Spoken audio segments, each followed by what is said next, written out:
Iran യുദ്ധത്തിനിടെ നാവികസേനയുടെ MQ-4C Triton തകർന്നതായി സ്ഥിരീകരിച്ചിരിക്കുകയാണ് അമേരിക്ക.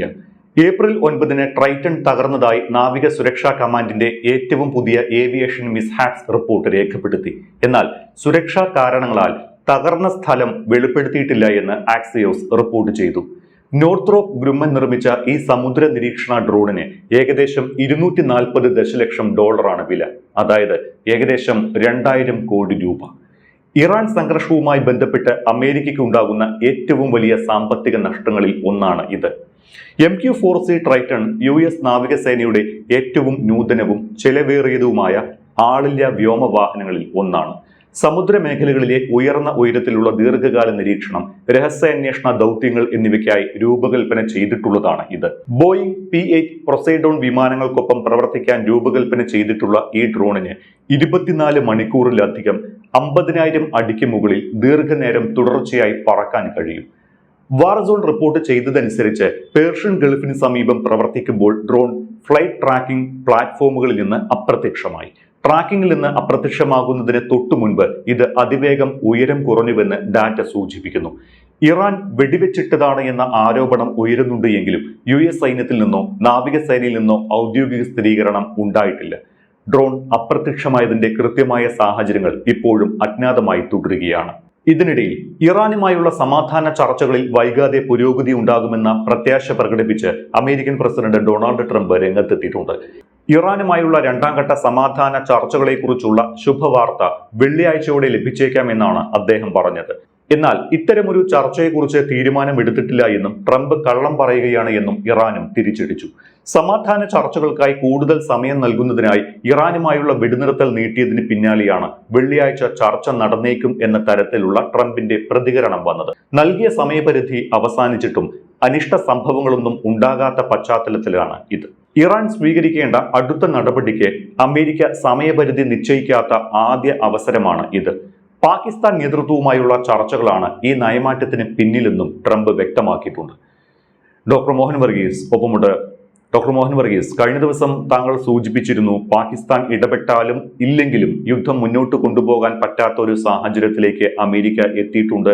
ഒരുപക്ഷെ ആവനാഴിയിൽ ആയുധം നിറയ്ക്കാനാകും ഈ വെടിനിർത്തൽ നീട്ടൽ എന്നീ കാര്യങ്ങളെല്ലാം കഴിഞ്ഞ ദിവസം താങ്കൾ സൂചിപ്പിച്ചതാണ്. പക്ഷേ ട്രംപ് നേരത്തെ പറഞ്ഞിരുന്നത് വെടിനിർത്തൽ നീട്ടില്ല എന്നും കാലാവധി കഴിഞ്ഞാൽ ബോംബാക്രമണം പുനരാരംഭിക്കും എന്നുമൊക്കെയാണല്ലോ. ഓപ്പറേഷൻ മിഡ്നൈറ്റ് ഹാമർ പോലും ട്രംപ് ഓർമ്മിപ്പിച്ചതുമാണ്. ഇറാൻ ഇതിന് മറുപടി കൊടുത്തത് ഇനിയൊരു യുദ്ധം ആരംഭിച്ചാൽ പുതിയ കളികൾ അമേരിക്ക കാണേണ്ടി വരുമെന്നാണ്. യുദ്ധം പുനരാരംഭിച്ചാൽ ഉപയോഗിക്കാനായി പുതിയ തന്ത്രങ്ങൾ തയ്യാറാക്കി വെച്ചിട്ടുണ്ട് എന്ന ഒരു മുന്നറിയിപ്പ് കൂടി ഇറാൻ നൽകിയിരുന്നു. അപ്പോൾ ഭീഷണിപ്പെടുത്തിയുള്ള കരാറുകൾക്ക് വഴങ്ങാൻ തയ്യാറല്ല എന്ന ഒരു നിലപാടാണ് കൃത്യമായിട്ട് ഇറാൻ എടുത്തത്. ഇപ്പോഴും ചർച്ചയ്ക്കില്ല എന്ന നിലപാടിൽ തന്നെ ഇറാൻ ഉറച്ചു നിൽക്കുകയും ചെയ്യുന്നു. ശരിക്കും ഇറാന്റെ മനസ്സിലിരിപ്പ് എന്താണ്? പതിവ് നമ്പറുമായി ട്രംപ് വീണ്ടും ഇറങ്ങി എന്ന് മാത്രം കരുതാം. ഇതൊരു പതിവ് രീതിയാണ് ട്രംപിൻ്റെ ഒരു രീതി, അദ്ദേഹത്തിൻ്റെ സംസാര രീതി. താൻ പറയുന്ന സമയത്തെ, താൻ പറയുന്ന ഇടത്തെ, താൻ പറയുന്ന രീതിയിൽ കരാർ ഒപ്പിട്ടില്ലെങ്കിൽ നിങ്ങൾക്ക് സർവനാശമായിരിക്കും. ഇതാദ്യമായിട്ടല്ലോ പറയുന്നത്. ഇത് പല ആവർത്തി ഡൊണാൾഡ് ട്രംപ് ആവർത്തിച്ചത് ഒരിക്കൽ കൂടി ആവർത്തിക്കുന്നു. ഓപ്പറേഷൻ മിഡ്നൈറ്റ് ഹാമർ ഈ പദ്ധതി വീണ്ടും തുടരും എന്നാണ് പറയുന്നത്. എന്ന് പറഞ്ഞാൽ അപ്രതീക്ഷിത സമയത്ത് ഇറാനിൽ ആക്രമണമുണ്ട്. ഇത് അപ്രതീക്ഷിതമൊന്നുമല്ല. ഏത് സമയത്തും അമേരിക്കയിൽ നിന്നും ഒരാക്രമണം ഇറാൻ ഇപ്പോൾ പ്രതീക്ഷിക്കുന്നു. ഒരുപക്ഷെ ഫെബ്രുവരി 28 അത് പ്രതീക്ഷിച്ചില്ല. കാരണം ചർച്ചകളുടെ മധ്യയായിരുന്നു. ഇനിയിപ്പോൾ ഏത് ചർച്ച നടത്തുമ്പോഴും സമാന്തരമായി സേനാവിന്യാസം ഇറാനും ആഭ്യന്തരമായി സുരക്ഷയ്ക്ക് വേണ്ടി ഒരു പ്രതിരോധ സംവിധാനം ഒരുക്കിക്കൊണ്ട് മാത്രമേ ചർച്ച ചെയ്യൂ. അതുകൊണ്ട് ട്രംപാണ് ഇപ്പോൾ പറയുന്നത് സർവനാശമായിരിക്കും ഫലം. അതിന് മറുപടി ഇറാൻ സ്വാഭാവികമായി എക്കാലത്തും പറഞ്ഞതുപോലെ പറഞ്ഞു, പുതിയ തന്ത്രങ്ങളുമായി, പുതിയ ആയുധങ്ങളുമായി, പുതിയ രീതികളുമായി നമുക്ക് കണ്ടുമുട്ടാം. ഒരുപക്ഷെ കരയിൽ കണ്ടുമുട്ടാം എന്നാവും ഇറാൻ ഉദ്ദേശിക്കുന്നത്. ഇറാൻ ഇപ്പോഴെങ്ങും യുദ്ധം നിർത്തണമെന്ന് ഒരാഗ്രഹവുമില്ല. അത് അമേരിക്കയുടെ ആഗ്രഹമാണ്. അമേരിക്കയ്ക്ക് എങ്ങനെയെങ്കിലും നിർത്തി കളത്തിൽ നിന്നും കരയ്ക്ക് കയറി പോകണമെന്നുണ്ട്. ഇസ്രയേലിന് തുടരണമെന്നാണ് ആഗ്രഹം. ഇറാൻ എത്ര കാലം തുടർന്നാലും സാരമില്ല. കാരണം ഈ ടോളറൻസ് ലിമിറ്റ് എന്നൊരു കാര്യമുണ്ട്.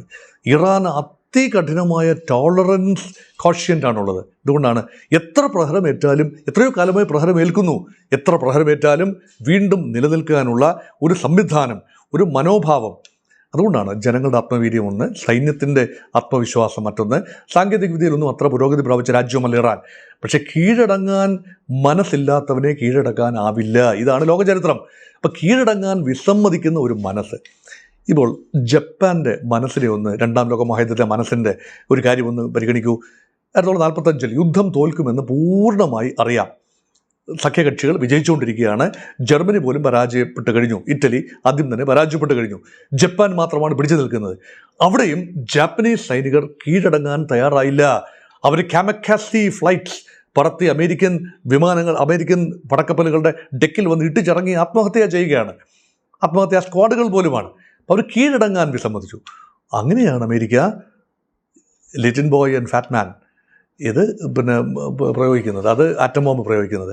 അതുകൊണ്ട് കീഴടങ്ങാൻ, അതുകൊണ്ട് ജപ്പാൻ കീഴടങ്ങി എന്ന് പറയുമ്പോൾ അത് ആ രീതിയിലുള്ള കീഴടങ്ങലല്ല, മറിച്ച് ജനങ്ങൾ കൊന്നൊടുക്കപ്പെടുകയാണെങ്കിൽ ഒരുപക്ഷെ ഇറാനിൽ ആ രീതിയിലുള്ള ഒരു ആക്രമണം സംഭവിച്ചാൽ മാത്രമല്ലാതെ ഒരു പരമ്പരാഗതമായ കരയുദ്ധത്തിലൂടെ ഇറാൻ്റെ ആത്മവിശ്വാസം നഷ്ടപ്പെടുത്തി ഇറാഖിനെ പിടിച്ചെടുത്തതുപോലെ, അഫ്ഗാനിസ്ഥാനെ പിടിച്ചെടുത്തതുപോലെ പിടിച്ചെടുക്കാനാവില്ല എന്നാണ് യുദ്ധതന്ത്രജ്ഞരായ എല്ലാവരുടെയും ഐക്യകണ്ഠമായ അഭിപ്രായം. അതുകൊണ്ടാണ് അമേരിക്ക മടിച്ചു നിൽക്കുന്നത്. കരയിലേക്ക് പ്രവേശിച്ച് കഴിഞ്ഞാൽ പിന്നെ ഒരു തിരിച്ചുപോക്ക് ഒരുപക്ഷെ ഉടനെ എങ്ങും ഉണ്ടാവില്ല എന്നൊരു ഭയം. അതുകൊണ്ട് ആകാശങ്ങളിൽ നിന്നുകൊണ്ട് തന്നെ വീണ്ടും കുറച്ചുകൂടി ഒന്ന് മെരുക്കിക്കൊണ്ട് വരാനാവുമോ? അതുകൊണ്ട് ചർച്ചകൾക്ക് സമയം വാങ്ങി എടുക്കുകയാണ്. ചർച്ച നീണ്ടുപോകാം. ഒരുപക്ഷെ അത് കഴിഞ്ഞാൽ ആക്രമണം എന്ന ഭീഷണി വീണ്ടും തുടരും. ഇപ്പം ട്രംപിൻ്റെ ഭീഷണിയൊക്കെ ഈ പഴയ പോലെ ഫലിക്കുന്നില്ല എന്നതാണ്. ഇത്രയൊക്കെ ചെയ്യാനാവൂ, ഇത്രയൊക്കെ ഞങ്ങൾ സഹിച്ചു കഴിഞ്ഞു, ഇനി കുറച്ചുകൂടി ഞങ്ങൾ സഹിച്ചേക്കാം എന്ന മനോഭാവവും ഇറാൻ്റെ നേതൃത്വത്തിനുണ്ട്. അല്ലെങ്കിൽ ഇറാൻ ജനത ആ രീതിയിലുണ്ട്. കാരണം ജനത തെരുവിലൊന്നും ഇറങ്ങിയില്ലല്ലോ. ജനത പൂർണ്ണമായി ഇപ്പോൾ ഭരണകൂടത്തോടൊപ്പം നിൽക്കുന്നു. അങ്ങനെ ആയിരുന്നില്ല എന്നോർക്കണം. വലിയ രീതിയിൽ ജനം ആത്യന്തികമായി, ഞാനൊരു പ്രേക്ഷകരെ ഒന്നുകൂടെ ഓർപ്പിക്കട്ടെ, ഒരു ജനത 9 കോടിയിൽ പരം ആളുകളുള്ള ഒരു രാജ്യം, ആ ജനത ബെറ്റർ പശ്ചാത്തലം അർഹിക്കുന്നു. സ്വന്തം ഭരണാധികാരികളിൽ നിന്നും കുറച്ചുകൂടി മാന്യമായ ട്രീറ്റ്മെൻറ്റ് അർഹിക്കുന്നു. വിദേശ രാജ്യങ്ങൾ കണ്ടിന്യൂസ് ആയിട്ട് അവരെ പൗണ്ട് ചെയ്യുന്നത്, അവരെ കൊല്ലാക്കൊല ചെയ്യുകയല്ലേ ഉപരോധത്തിലൂടെ. അവിടെ എണ്ണ വിൽക്കാൻ കഴിയുന്നില്ല, അവിടെ വിഭവങ്ങൾ വരുത്താൻ കഴിയുന്നില്ല, ഭക്ഷ്യധാന്യ ദൗർലഭ്യം പോലും ഇറാൻ ഉണ്ടാകുമെന്നതാണ് റിപ്പോർട്ടുകൾ. കാരണം പൂർണ്ണ ഉപരോധത്തിലാണെങ്കിൽ ഇറാൻ ഗ്രെയിൻസ് ആൻഡ് ധാന്യങ്ങൾക്ക് വേണ്ടി വിദേശ രാജ്യങ്ങളെ ആശ്രയിക്കുന്നുണ്ട്. അവിടുന്ന് ഇറക്കുമതി ചെയ്യേണ്ടതുണ്ട്. അതുപോലെ നിന്ന് കഴിഞ്ഞാൽ പട്ടിണിയാവില്ലേ? അവിടെ ഭൂമിയുണ്ട്, കൾട്ടിവേബിൾ ലാൻഡുണ്ട്, കുറേ പ്രൊഡക്ഷൻ നടക്കുന്നുണ്ട്. പക്ഷേ പൂർണ്ണ ഭക്ഷ്യസുരക്ഷ, ഇന്ത്യയെ പോലെ പൂർണ്ണ ഭക്ഷ്യസുരക്ഷയും അവിടെ ഇല്ല എന്ന് ഓർക്കണം. ഇതെല്ലാം തന്നെ വലിയ ഹ്യൂമാനിറ്റേറിയൻ ക്രൈസിസാണ്.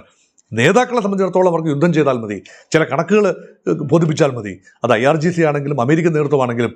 പക്ഷേ ഇറാനിലെ ജനത ഒരു വലിയൊരു സംസ്കാരത്തിൻ്റെ ഇന്നത്തെ അവശേഷിപ്പുകളാണ്.